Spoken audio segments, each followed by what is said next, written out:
If you've always wanted to learn palmistry but didn't know where to begin, then this video is for you. Today, I'm going to take you from the very beginning and show you how to start reading a palm step by step. You don't need to be a professional palmist. You don't need years of experience. All you need is your own hand and the willingness to observe. Here, right now, I categorize them into 10 stages and clearly explained. Listen carefully.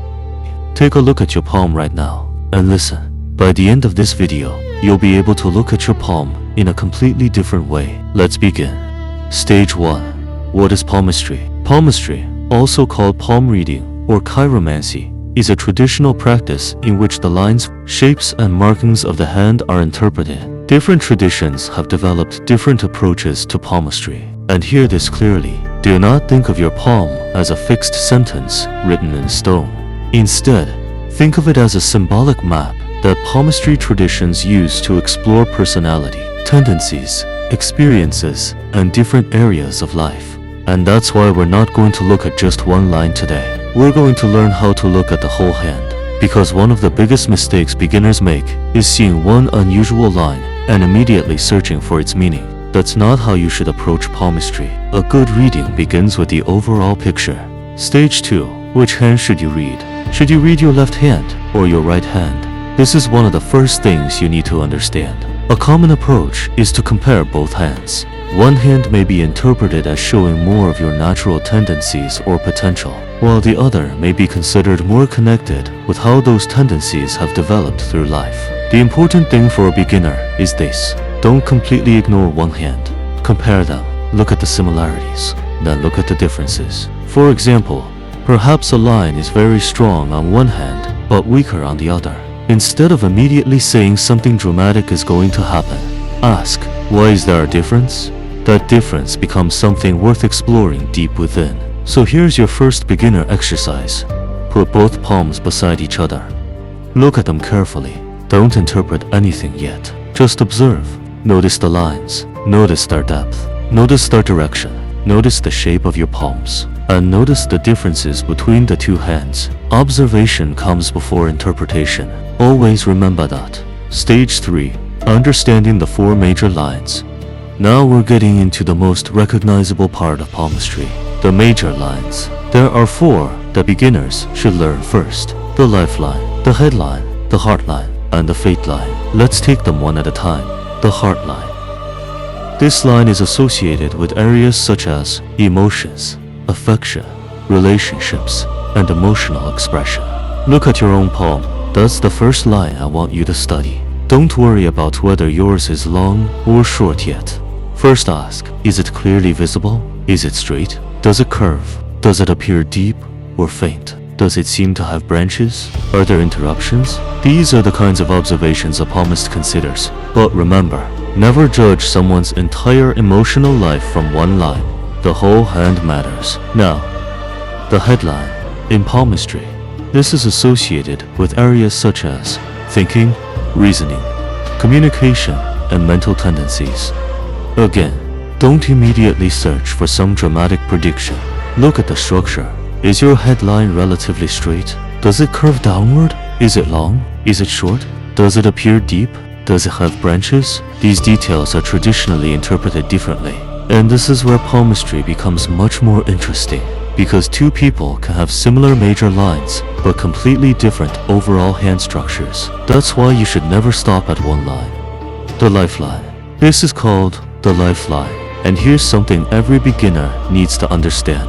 The lifeline is not interpreted simply as a countdown to how long you will live. That's one of the biggest misconceptions about palmistry. Instead, the lifeline is associated with things such as vitality, major life changes, energy, and experiences. So don't look at your lifeline and think, it's short, therefore I'm going to have a short life. That's an oversimplification. Look at the entire structure. Is it deep? Is it wide? Does it have branches? Does it appear chained? Or does it have interruptions? Now, the fate line. Now we come to one of the most fascinating lines for beginners, the fate line. Although not everyone has a clearly visible fate line, and that's completely normal.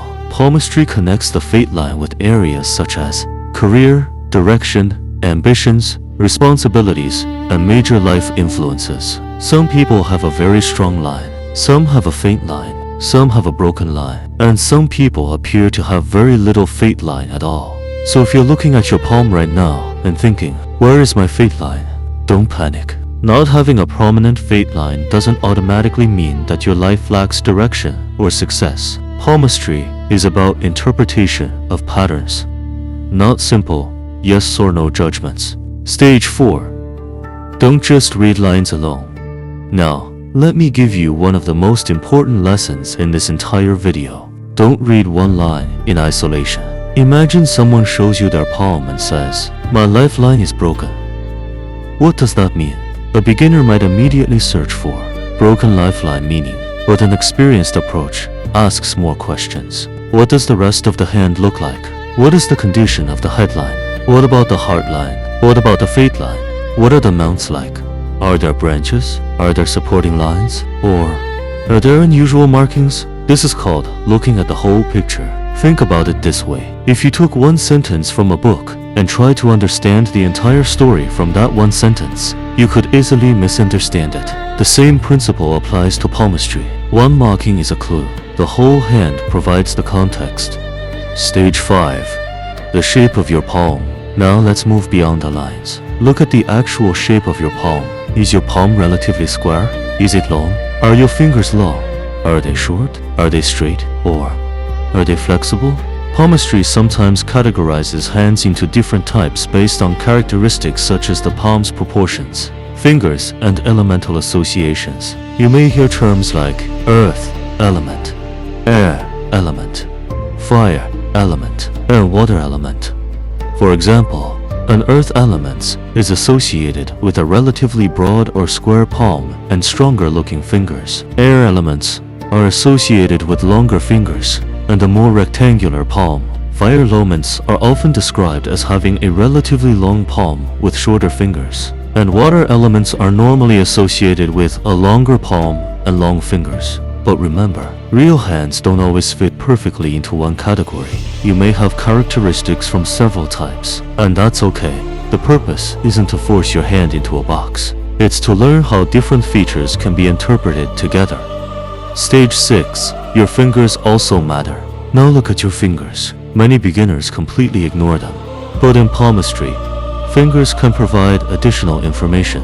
Start with the thumb. The thumb is especially important. Look at its length, its flexibility, its shape, and how far it opens away from the palm. Then look at the other fingers. The index finger, middle finger, ring finger, and little finger. Palmists associate different fingers with different symbolic qualities.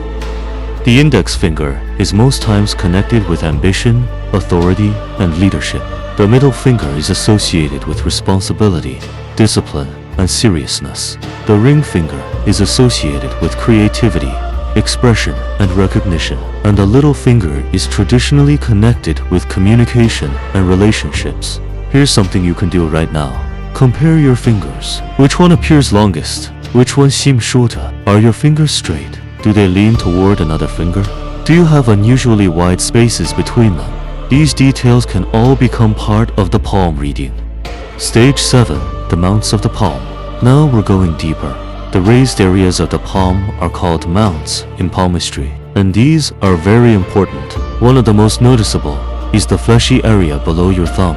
This is known as the Mount of Venus. It is associated with themes such as affection, vitality, pleasure, and emotional warmth. Then you have other areas associated with symbolic qualities, such as Jupiter, Saturn, Apollo, Mercury, Mars, Moon, and others. You don't need to memorize everything today. As a beginner, start with the basic idea. The lines are not the entire palm. The shape of the palm matters. The fingers matter. The mounts matter. And the markings matter. When you combine all of these, you begin to understand why palmistry can become a very detailed subject. Stage 8. Special markings. Now we come to the part that usually creates the most curiosity. Special markings. You may have noticed things on your palm such as a triangle, a cross, a star, an island, a fork, a trident, or unusual little lines crossing the major lines.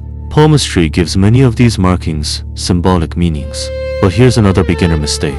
Seeing a triangle and immediately declaring, "This means I'm destined to become rich," or seeing a cross and immediately assuming something negative. Don't do that. The location matters. The surrounding lines matter. The mount matters. And the overall hand matters. For example, a symbol on one mount may be interpreted differently from a similar symbol appearing somewhere else. That's why palmistry requires observation and context. And this is also why you should never allow someone to frighten you simply because they see an unusual marking on your hand. A palm marking isn't a reason to panic. It's something to study. Stage 9. Your first palm reading. Now let's put everything together. Take your palm and follow these steps. Step 1. Look at the overall shape of your palm. Step 2. Look at your fingers. Step 3. Find your heart line. Step 4. Find your headline. Step 5. Find your lifeline. Step 6. Look for your fate line. Step 7. Examine the mounts. Step 8. Look for unusual markings. And finally, compare both hands. Don't rush. Take a picture of your palm if you need to. Zoom in.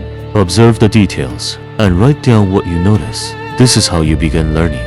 Not by memorizing hundreds of meanings in one day, but by training yourself to observe. Stage 105 Beginner Mistakes. Before we finish, let me give you 5 mistakes you should avoid. Number 1. Reading only one line. Always consider the whole hand. Number 2. Believing every prediction literally. Palmistry is a traditional interpretive practice, not a scientifically proven method of predicting your future. Number 3. Trying to scare people. A responsible palm reading should never be used to create unnecessary fear. Number 4. Comparing your palm directly with someone else's. Every hand has its own combination of features. And number 5. Thinking you can master palmistry in one day. You can't. Palmistry is something you develop through observation and practice. The more palms you study, the better you become at noticing patterns. Final. Now, look at your palm again, but this time, don't look at it the way you did before this video. You now know that those lines are only one part of the story. You have the major lines, the fingers, the shape of the palm, the mounts, the markings, and the relationship between all of them. And perhaps the most important lesson you've learned today is this. Don't look at your palm with fear. Look at it with curiosity. Because learning palmistry isn't simply about memorizing meanings. It's about learning how to observe. And this is only the beginning. There are many fascinating markings we haven't explored in this video. From the mystic cross to the M sign, half moon, unusual fate line markings, relationship indicators, travel lines, wealth signs, and many others. If you want to continue learning palmistry step by step, stay connected and turn on notifications. And before you leave, I want you to do something. Take a clear picture of your palm and study it. Then tell me in the comments, which line did you notice first? The lifeline, heart line, headline, or fate line? I'd love to know. And remember, your palm is a map of signs and symbols. But learning how to read the map is a journey. This is Spiritual Empire. More mystery coming soon.